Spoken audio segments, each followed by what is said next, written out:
Okay, yeah, that is all sorts of jacked up. What's up, guys? Chozo Nomad here. Now, if you're like me, you're probably not particularly good at interplanetary transfers, and you've seen yourself in this situation quite often. This usually happens if you don't have your inclination right or something like that whenever you're going into the system, and it's not a particularly good situation to be in. This is my Sorrenti heavy tanker. I just got back from a mission of dropping prisoners off on Eve. We at Star Industry took up a contract to get rid of some of Kerbin's less favorable uh, members of existence, so we just dropped them off there, and now we're back. Fortunately, not in the situation we want to be. So the first thing you're going to want to do in this kind of deal is to do an aerobraking maneuver. Now, if you've played Kerbal Space Program for any amount of time, you've probably heard about aerobraking maneuvers. But if not, you're about to learn something. What an aerobraking maneuver is you use the atmosphere of the body that you're trying to achieve capture with to slow yourself down.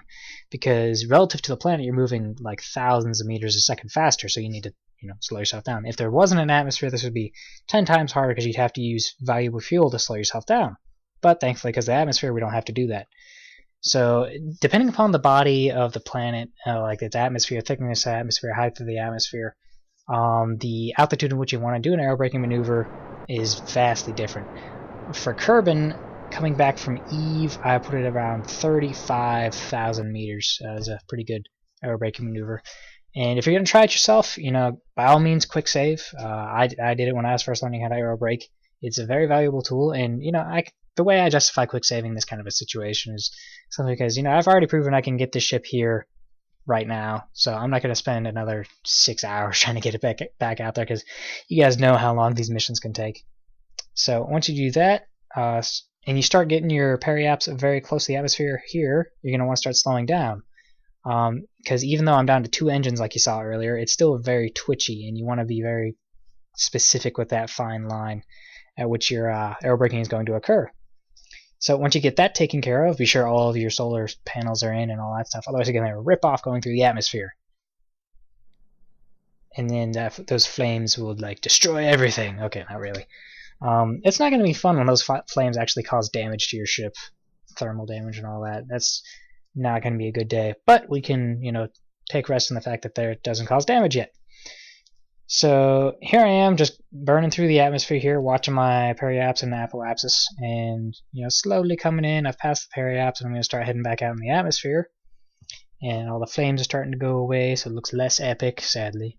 But that is, for what we're about to do, good enough. Once you complete your aerobraking maneuver, be sure to burn towards your direction of velocity at your apoaps to get your periaps, your fastest point, out of the atmosphere. Otherwise, you're just going to keep slowing down every time you hit it and eventually crash into the planet, which is probably what you don't want. So once you get that taken care of, switch around to the other side and push it out, it's time to start planning your slingshot maneuver. Otherwise, correcting this would take a ridiculous amount of fuel to do because you have to cancel out all of your, vertical velocity, vertical relative to the planet, simply because you're so off kilter, and that's thousands of units of delta V.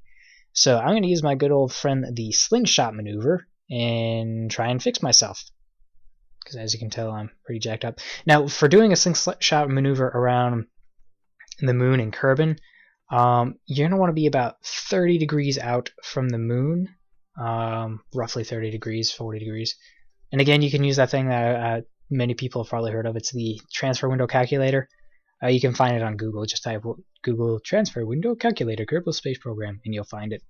So now I've got the moon where I want it, and maneuver nodes are your friend. Always use maneuver nodes. They're very useful for planning out routes, and especially in this kind of situation, trying to flatten out your orbit. Because you can fish around, see what you're going to do, or see what your ship's going to do, how much delta V it's going to take, and how much fuel it's going to take. So it's always nice to use these maneuver node guys. And then you just kind of fish around with it. Whenever you achieve capture with the moon, you just tweak it, do this, that, and the other. And try all 6 of the axes on the maneuver node. Don't just stick with 1 and 2 because that's what you know. Always experiment with all of them. It's always nice to experiment. And so you can see right here, I can actually, even though I've already achieved capture, I can do a slingshot maneuver and get out of here with very little fuel yet again, but that's not what I want. I want this guy to be nice and flat. And it's that gravity. Oop, there it is, right there, just about. Okay, right around there. These gravity assists can do amazing amounts of work because, like I said, this would have taken thousands of units of Delta V. You can hear me cheering in the background. I like to record over my videos simply because I can collect my thoughts a little bit better, and make it more interesting for you guys to watch because, you know, oftentimes I'm just going mumbling to myself and you guys are going, what the heck is this crazy guy saying? But anyway, so I record over them with my own voice in order to, you know, like I said, entertain you guys because that's what you're here to do. I've seen lots of KSP videos out there where it's, you know, a half hour, 2 hours of just some guy playing a mission, not very much commentary. That gets pretty boring pretty quick. If you wanted to see, you know, commentary-less missions, you'd probably go play yourself, unless you're, you know, an extrovert and you like to talk a lot when you play games. I'm very much introverted when I play this. You know, I don't like to talk that much unless I'm recording for an episode. Then I try and make it interesting, but normally I'm very quiet. I actually have a bunch of footage from my mission to Eve to try and fix it, or not fix it, to try and drop off those prisoners, and that's like 2 or 3 hours of footage you have to wade through, and it becomes very hard to try and maintain commentary over, you know, 2 hours. Now you see here I'm twiddling with my engines and engine arrays. That's because you always have to consider the balance between thrust and efficiency, because the fewer engines you have relative to your fuel mass, the more efficient it's going to be. Now you may be asking, well, why don't you just use 2 engines all the time? That's because there's certain points in time in which you need a very high amount of thrust in a very short amount of time. Otherwise, you know, especially when this guy's fully loaded with all his modular dropper tanks and whatnot, just 2 engines simply will not cut it. It's too much for 2 little engines to handle, and it would take about a half hour to burn. And so, believe it or not, this is actually sped up by 4 times at this point, because I'm not burning at the periaps of my orbit, so it takes forever to start pushing it out here. And something else you might want to experiment with is, you know, once you get your maneuver node set up and you're pushing out towards the end, try and get rid of it. I know I said maneuver nodes are your friend, but when you're close enough to where you don't really need the maneuver node anymore, get rid of it and just kind of, you know, tweak with it yourself to see what you like best. I do that simply because simply because the maneuver node tends to get in the way of, you know, future planning things. So here I am, I've made capture with the moon, and I'm doing my lovely little slingshot here. And it's kind of funny because the canter of my orbit on this is canceling out the canter of going the other way from when I was in orbit with Kerbin. So now it's all nice and relatively level.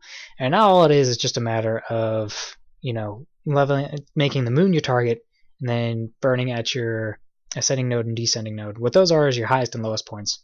So if ever your orbit's a little off kilter, just do a maneuver node at the ascending or descending node and pull up or down on the little purple arrow things, and that should fix it.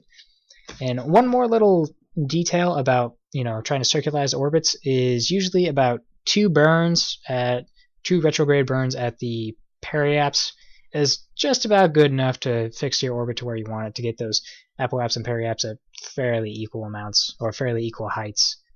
And I guess that's all there is to it. This has been Chozo Nomad, and I'll see you guys next time.